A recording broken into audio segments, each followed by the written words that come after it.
सुगंधी मोहिनी अप्सरा साधना। तो लोग बोलते हैं पहले ही आप मंत्र बोल दिया करें, जिसमें हम लोग को दिक्कत नहीं। बिल्कुल सिंपल मंत्र है, ओम ह्रीम मोहिनी अप्सरा फट स्वाहा। ओम ह्रीम मोहिनी अप्सरा फट स्वाहा, इस मंत्र को आपको जाप करना। तो वो श्रीमान जी हमसे बोले कि हम तो बहुत बड़े एक्टर बनना चाहते। क्या बनना चाहते? उनके पास पैसा नहीं था, फुटपाथ पे सोते श्रीमान जी। उनको नाम नहीं लेना चाहते, भारत के सुपरस्टार रहे हैं वो, अब खैर दुनिया में नहीं है। तो गुरु जी के पास आए, हम भी वहाँ पे थे। तो बोले महाराज हम बनना चाहिए, पंजाब के रहने वाले थे। तो वो महाराज बोले थे इसको साधना करवा दो। उनको जंगल में एक ये साधना करवाई थी हमने, जिसको सुगंधी मोहिनी अप्सरा साधना कहते हैं। मंत्र आपको बता चुका हूँ।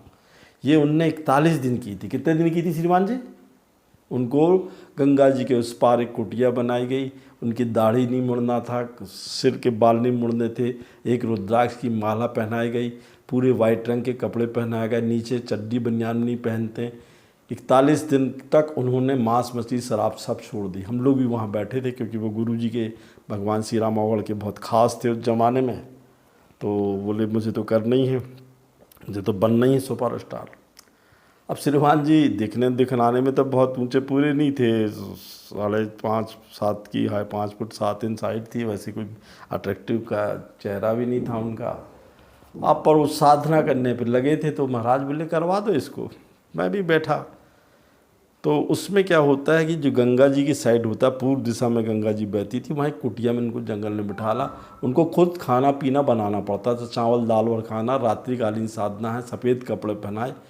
एक पूर्व दिशा की ओर एक मोहिनी अप्सरा का चित्र मिल जाता है, बाजार में ले लिए। एक साइड गणपति की स्थापना की, एक समय भैरव की स्थापना की, और उनसे करन्यास विनियोग संकल्प करवाया। फिर वही मैंने बोला, ओम गण गणपति नमः, कुल देवता क्षेत्र देवता नमः, पितृ देवता भय नमः, पूरा करवा।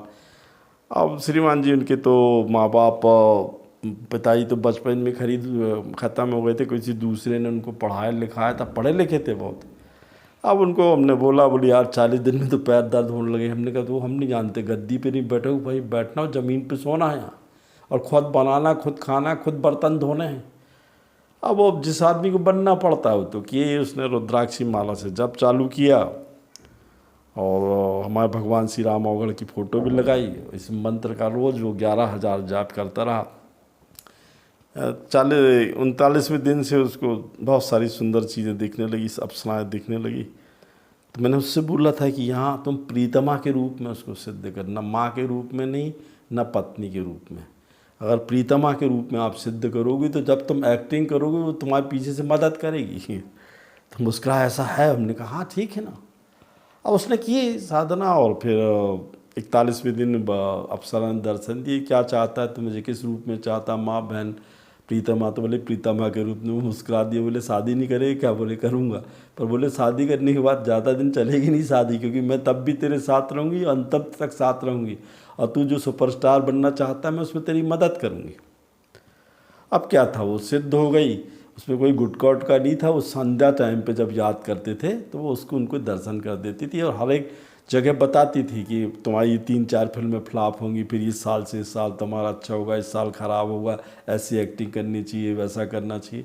श्रीमान जी वो सुपरस्टार दुनिया में नहीं है, पर हम उनसे मिले भी हैं, और बहुत योग्य थे। गरीबों की मदद करते थे, लोगों की मदद करते थे। कितने लोगों को उन्होंने खाना खिलाया, कितनी बच्चियों को फिल्म इंडस्ट्री में जगह दी, मैं बता नहीं सकता। इतने महान थे कि आज भी लोग नहीं जानते। मैंने कई बार बोला, जब भी आते थे वो बनारस गुप्त रूप से आते थे, हम लोग के आश्रमों में दान देते थे, गरीबों को दान देते थे। बिग लगा लेते, इसमें कोई पहचान नहीं ले, दाढ़ी बना ले पहचान ले, गरीबों के साथ के बैठ के खाते थे, लंगर खाते थे, खिलाते थे।